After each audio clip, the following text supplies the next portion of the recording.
I was at this conference and a presentation was given by General Hale, who is the current G2 of the Army. That's the person in charge of intelligence.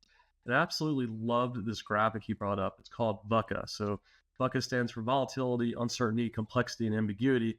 And it kind of goes over the different things that are happening in the world right now. It just gives you that kind of good high level strategic overview of the different complexities that are happening in our national security space.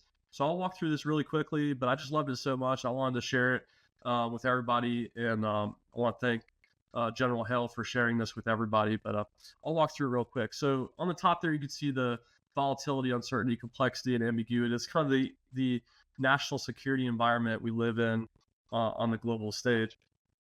And what it really does a good job of walking through the various combatant commands. So we'll start over here with Indo-PACOM.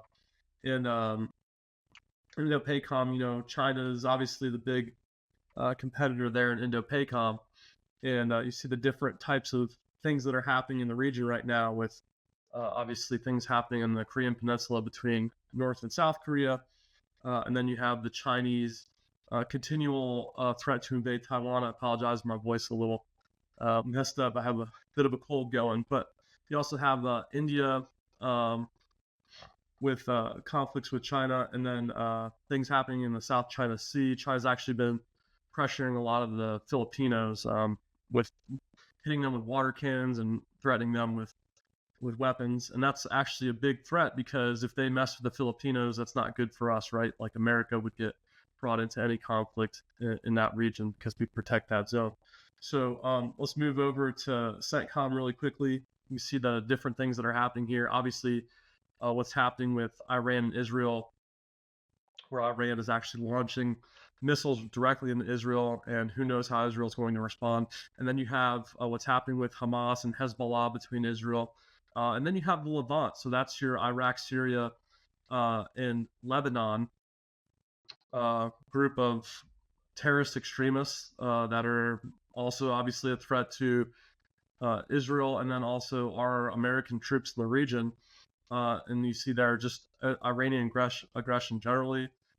Yemen in the Red Sea, the Houthis have been threatening to take out shipping for a long time there, and that's just an ongoing issue that Israel's been dealing with as well. But it is a threat to everybody that wants to ship things through that corridor. It's actually a really important corridor, if you see right here, south of Yemen. And then obviously Afghanistan. Look, Afghanistan is a total disaster. You have the Taliban back in power, putting women into bags and doing all the things that fundamentalist extreme Islam is all about. And who knows what can happen there. They're again training terrorism out of Afghanistan, right at our old bases like Bagram Air Base. So, I mean, who knows? That's an absolute horrible threat. And then you have all of the threats to oil, gas, and water resources in the region. And then, of course, anything between India and Pakistan is a problem. And then if we move over to Africa, we see all the different things happening in Africa. Obviously, the VEOs, the violent extremist organizations, are a big problem in Africa generally. But in the Africa area of responsibility, they're a big threat to stabilization of that region. And anything that threatens stabilization is a potential for an armed conflict with the United States. So a lot of different things happening in AFRICOM that could pull us into some type of conflict that we would not see coming out left field. I think most of Americans would be caught off guard by that. And then moving up to EUCOM, obviously the big thing happening there is with Ukraine and Russia. We'll see how that goes. And then you have the expansion of NATO, which could threaten and pressure Russia into escalating into some type of nuclear conflict. So you have that cool nuclear graphic there. We'll jump over to Southcom. You see the irregular migration is called out here.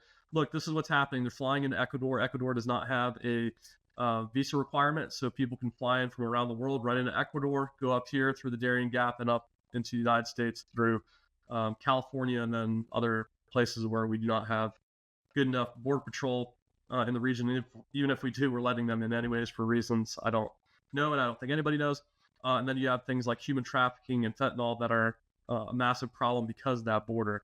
right? So this kind of gives you a good feel for the different things that are happening in the areas of responsibility, and then you paste that with the other types of threats that are, cyber threats, China's influence, misinformation, disinformation, these kind of different spaces of threat environment that is created by the cyber domain, the human domain, and it's a really neat graph to kind of go over those different things.